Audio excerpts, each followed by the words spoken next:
this beautiful afternoon in the English country garden. Yeah. And it's the time of Easter. What does this time of year mean to you? Well, there's the wonderful story of Jesus and his death and resurrection.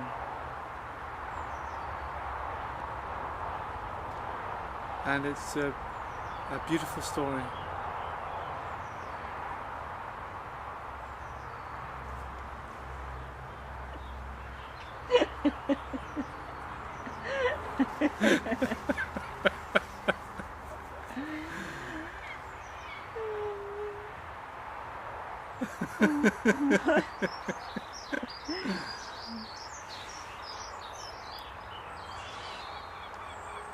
What is that beauty for you?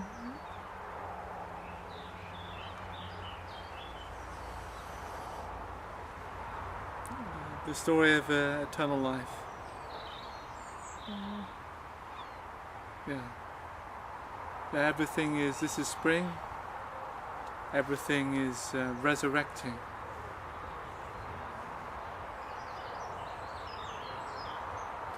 This is the resurrection. This is it. Yeah.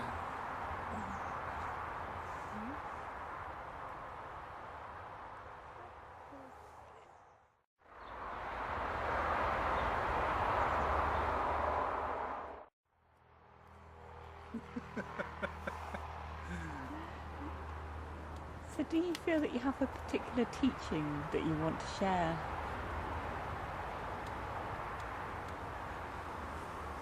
Not really, no. Not really.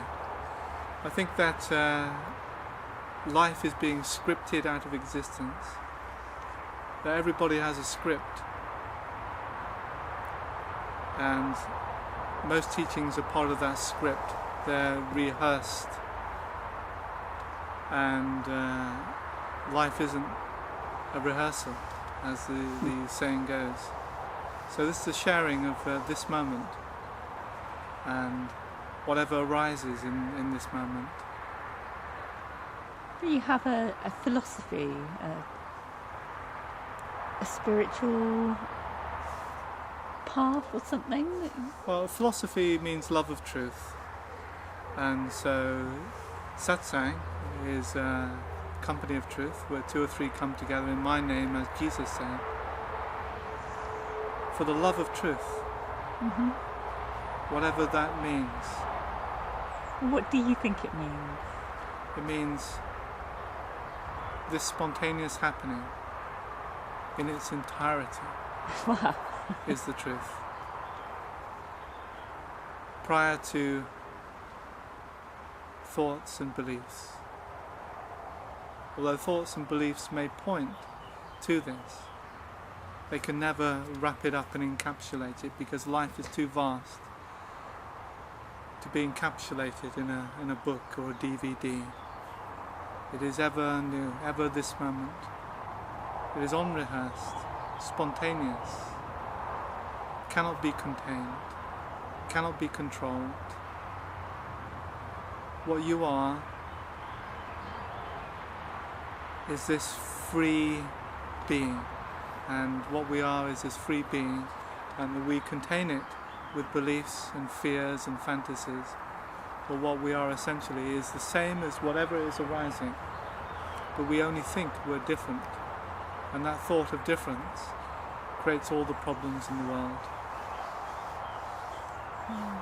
It is said that 99.9% of all DNA is the same, and we fight over that 1% difference. And this is the ego, you see, this is the ego, the assertion of difference, the asserting of being a separate somebody.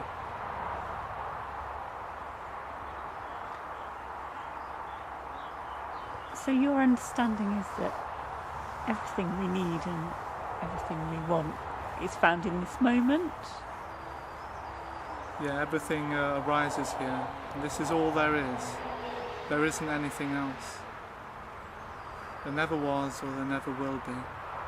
There's only whatever is presently arising. Whatever is presently arising is everything.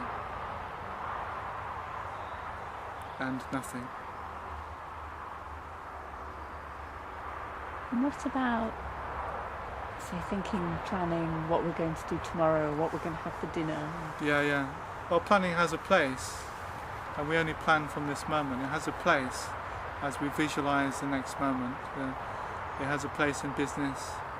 But in terms of living and being psychologically free of unnecessary suffering, when we take that business planning model into real life, apart from the planning, then what we find is people that can't even enjoy this moment, because we're always projecting and planning for the next moment, and there's only ever this which is arising now, which can't be planned for, and it's unnecessary to plan right now, and we don't know what the next word is going to be coming out of my mouth. I don't know what the next word is going to be, in the same way I don't know what the next thought is going to be. Which is interesting, isn't it? And you don't either. No. And nobody does. Nobody knows what the next thought is going to be. How extraordinary is that?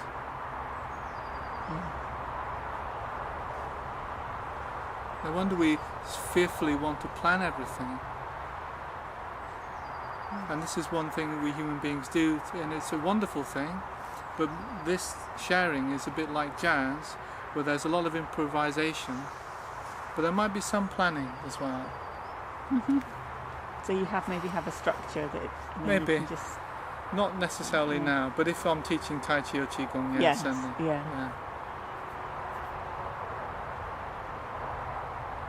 So do you think that's why we like to think all the time and make arrangements and plans for security, to feel safe? Because of the fear of the insecurity of this moment, of not knowing, which is our essential nature. Our essential nature is not to know. We know about things, we know the names of things. Well, I don't even know the name of this, but we know the names of things. But essentially, one's true nature is not knowing. And either we can rejoice in that and be amazed at the mystery, or we can fearfully retreat from that.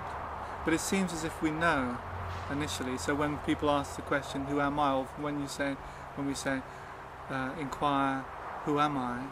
Initially we think we know who we are, beyond any doubt. And it seems like a solid wall, unbreachable.